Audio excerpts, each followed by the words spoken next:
Rajkumar Singh, who is Nikki's uncle, is joining us at this moment.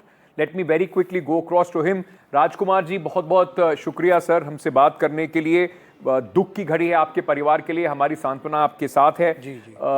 सबसे पहले मैं आपसे ये पूछना चाहूँगा सर, अभी ये अरेस्ट कर लिए गए हैं जो निकी के ससुराल वाले हैं, सबसे पहले आप क्या कहना चाहेंगे उस पर, क्या होना चाहिए इनके साथ?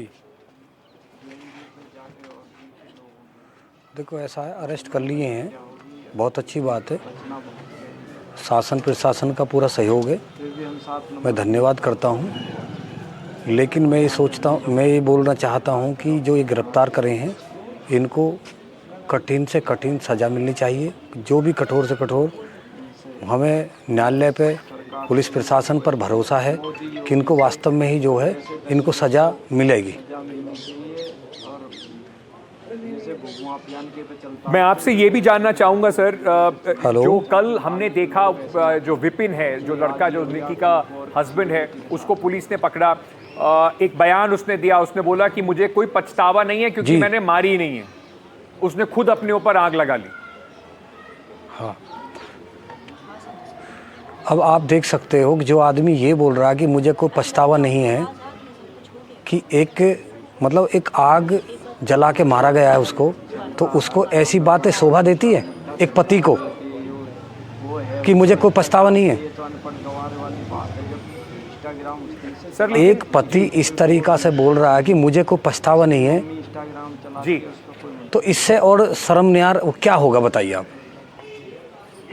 बिल्कुल। और अरे जिसकी पति की पत्नी चली जाती है उसको तो बिल्कुल एक ऐसा एहसास हो जाता है कि यार मैंने क्या कर दिया, क्या हो गया मेरे से, और मुझे ऐसा नहीं करना चाहिए था, और मेरे से क्या ये ऐसा हो गया। सर मैं उसको पछतावा नहीं है बिल्कुल भी। वो कह रहा है कि मैंने तो कुछ करा नहीं, उसने खुद आग लगा ली अपने ऊपर। देखो ऐसा है, अपने बचाव के लिए तो हर आदमी अपना पक्ष रखता है और बोलता है मैंने तो कुछ किया ही नहीं है।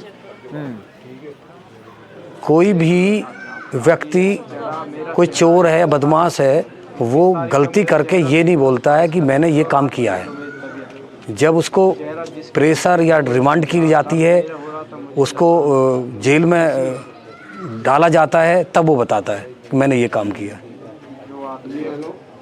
आपसे ये भी जानना चाहूंगा, ये समझना चाहूंगा मैं, वो तो कुछ भी कह सकता है, मैंने कुछ किया ही नहीं है। मैं तो बिल्कुल इसके ऊपर कठोर तरह से जांच होगी तो चीजें सामने आएंगी।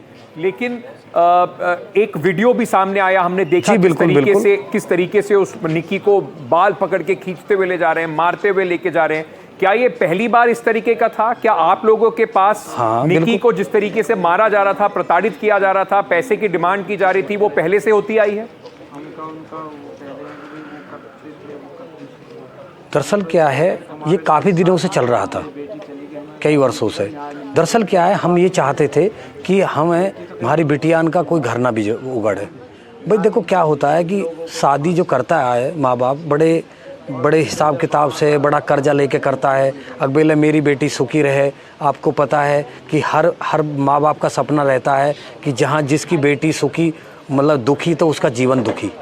तो ये चीज़ें जो हैं उसको बार बार बोला जाता था, मना पैसा है, खर्च है। अब ये चीज़ लगा लो कि खर्च तो ज़्यादा हो गए, आमदनी कुछ है नहीं, तो फिर कहाँ से आएगा। अब यहाँ से सीधा डिमांड होती थी। अगर जो बेटी आती थी, अगर जो पापा से बोलती थी, पापा मुझे जो 50,000 दे दो, 20,000 दे दो, 30,000 दे दो, ले बेटा ले जा। अब इसलिए देती थी क्योंकि घर में लड़ाई झगड़े ना हो। सर लेकिन मैं एक सवाल आपसे ये पूछना चाहूँगा, अगर लगातार लेकिन वो उसको नहीं समझ रहा आ रही थी शादी से पहले, क्या आप लोगों को पता नहीं था कि ये लड़का कुछ कमाता नहीं है, किस तरीके का परिवार है? दरअसल क्या है, जब शादी की थी तो भाई पढ़ रहे हैं, ठीक है, कोई हाई स्कूल में होता है, कोई इंटर में होता है, बीए में होता है, तो भाई ये सोचता है कि भाई ये इंटर में या बीए में पढ़ रहा है कि ये अब पता नहीं इसको ये क्या करेगा आगे चल के। लेकिन जब तो सामने तो ये बोलते हैं कि हम तो बहुत अच्छा सपना दिखाते हैं कि आपकी बेटी को कभी भी कोई दर्द नहीं होगा, कभी कोई दिक्कत नहीं आएगी, अगर कोई दिक्कत आएगी तो हम बैठे हैं। और सब कुछ जो लोग थोड़े से बीच के माध्यम के लोग होते हैं वो भी ये बोलते हैं भाई हमारी गारंटी है। लेकिन जब ऐसी दिक्कतें आनी शुरू हो जाती हैं, जैसे मानो दारू का नशा हो गया, दारू को पीने लग गया, तो अब उसमें क्या कर सकता है आदमी? उसको समझाया भी, बताया भी, लेकिन जो जिस लत पे चला गया उसको क्या करें? पर राजकुमार बेटी जी, परेशान, जिस बेटी ने तरीके से समझा लिया, आपने- हमने बिल्कुल बोल से दिया। आप ठीक कह रहे हैं, माँ बाप के लिए, परिवार के लिए इससे बड़ा दुख और नहीं हो सकता कि उनकी बच्ची इस तरीके से परेशान हो। लेकिन आपने जैसे बताया कि लगातार इस तरीके की डिमांड आती हाँ थी जी, और हाँ आप जी। लोग वो डिमांड फुलफिल कर देते थे, तो आपको नहीं लगा कि वो भी इस बात से बढ़ावा मिल रहा था? उसको लगता था कि मार पिटाई करेगा, पैसे की डिमांड करेगा, आप लोग दे देंगे तो ऐसे और चलता रहेगा आगे? दरअसल ऐसा होता है भाई साहब, मैं मानता हूँ आपकी, अगर डिमांड जैसे आई और उनको दे दिया, मैं मानता हूँ कि भाई जैसे डिमांड आ रही थी नहीं देना चाहिए, लेकिन जब बेटी थोड़ा जिद पकड़ लेती है, कहने लगती है कि पापा ना थोड़े पैसे दे दो, तो थोड़ा सा फिर थोड़ा नहीं होता, चल भाई ठीक है, लड़ाई झगड़ा ना हो, अपना शांतिपूर्वक अपना बना रहे। 2 पैसे देने से अगर किसी के घर में लड़ाई झगड़ा ना हो या कोई दिक्कत ना हो, तो इसलिए थोड़ा सा कर दिया जाता है। और आपको पता ही है कि हर बाप चाहता है कि मैं अपनी बेटी को, देखो एक बाप ऐसा होता है कि जो हमेशा अपनी बेटी के लिए देता आया है और देता रहेगा। सर बिल्कुल ठीक कह रहे हैं, लेकिन मैं आपसे ये पूछना चाहता हूँ कि जो डिमांड लगातार, लेकिन 36 लाख उसको रुपए की अगले डिमांड वाले की को भी बात ये हो रही समझना थी, चाहिए। आप लोगों ने कभी इस पर इंटरवीन किया, कभी बोला कि इस तरीके से उस लड़की के साथ बर्ताव ना हो, उसके साथ मार पिटाई ना हो, इसको लेकर कोई भी बातचीत हुई, उन्हें समझाया गया, कम से कम आपने कोई एक्शन की कभी बात हाँ, की? कई बार बोला। हाँ, कुछ लोगों ने आश्वासन दिया, जो वहाँ के कुछ मुख्य जो समाज सेवी लोग होते हैं, उन्होंने कहा कि भाई ये आगे से ऐसा नहीं होगा, कोई दिक्कत होगी तो हम जिम्मेदार होंगे, अब जो है कोई बात नहीं, अच्छा चलेगा। मगर चल ठीक है। अब जब बीच में थोड़ा सा हमने थोड़ा पैसे भी बंद कर दिए देने, ये कर दिया, तो फिर उसको देखो, अब वही क्या है, अगर वो कहीं नौकरी या कहीं रोजगार करता और कहीं पैसे लाता, तो वो फिर कोई लड़ाई झगड़े नहीं होते। अब तुम कमाओगे नहीं, तुम्हारे जो शौक़ है वो बहुत ज़्यादा हो गए हैं। अगर एक गाड़ी में बैठ के आप कहीं जा भी रहे रिश्तेदारी में, तो कम से कम 1000 या 2000 रुपये चाहिए। बिल्कुल। राजकुमार जी, मैं अंत में आपसे एक बात ये पूछना चाहूँगा कि पूरा देश इस वक्त इस खबर से सन्न है जी, और सब लोग चाहते हैं और कि इस तरीके का दहेज के पर प्रताड़ित किया गया, उसको इस तरह मार दिया गया, उनको सख्त से सख्त सजा हो। लेकिन क्या आज आप लोगों को देखकर इस बात का पछतावा होता है? अगर आप लोगों ने कुछ एक्शन लिया होता, अपनी बेटी को सिर्फ बार बार आप वहां ना भेजते जहां पर वो प्रताड़ित हो रही थी, तो आज वो जिंदा होती। कहीं ना कहीं आप लोगों ने भी इस मामले में जिस तरीके का आप लोगों को शायद करना चाहिए था, उसमें आप लोगों से कमी रह गई, गलती रह गई। देखो ऐसा है कि हमेशा बेटी या परिवार ये चाहता है कि कोई मतभेद या लड़ाई या झगड़ा आपस में हो जाते हैं, हर घर में होते हैं, लेकिन उसका मतलब ये नहीं है कि हमें ये इतना मतलब अंदाज़ा नहीं था कि ये इस हरकत पर उतर जाएंगे।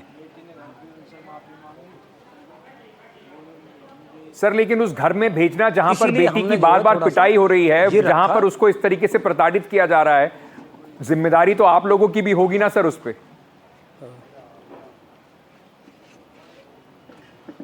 देखो ऐसा जिम्मेदारी होती है, मैं मानता हूँ, लेकिन अब एक बात बताइए कि बाप अब कब या भैया कब तक साथ रहेगा? ठीक है, अब जैसे हम लेके भी आ गए थे, ठीक है जी, ये नहीं है कि हम लेकर नहीं आए, आप सही कह रहे हो, लेकर भी आए थे, यहाँ रही भी थी, लेकिन कुछ जो लोग होते हैं, जैसा आपके कोई रिश्तेदार हो गया, कोई व्यक्तिगत संबंध हो गए जिनसे, और वो आपसे कहने लगे अगर बिटिया को भेज दो, तो क्या आप मना कर दोगे? नहीं, आप ठीक कह रहे हैं सर, समाज का चलो प्रेशर भाई जरूर ठीक है, होता कोई है, बात नहीं है, समाज का प्रेशर जरूर होता है, लेकिन आज शायद उस समाज के प्रेशर ने उस बच्ची को बचा नहीं सका। वो लोग आज कहीं नहीं खड़े होंगे जिन लोगों ने आपको कहा होगा कि हमारी गारंटी है, बच्ची आप लोगों की गई है, और शायद इसी वजह से ये एक एग्जाम्पल है। एंड फॉर बहुत बहुत शुक्रिया आप हमारे से जुड़ने के लिए, इस वक्त अपनी बात रखने के लिए। हाँ जी, हाँ जी।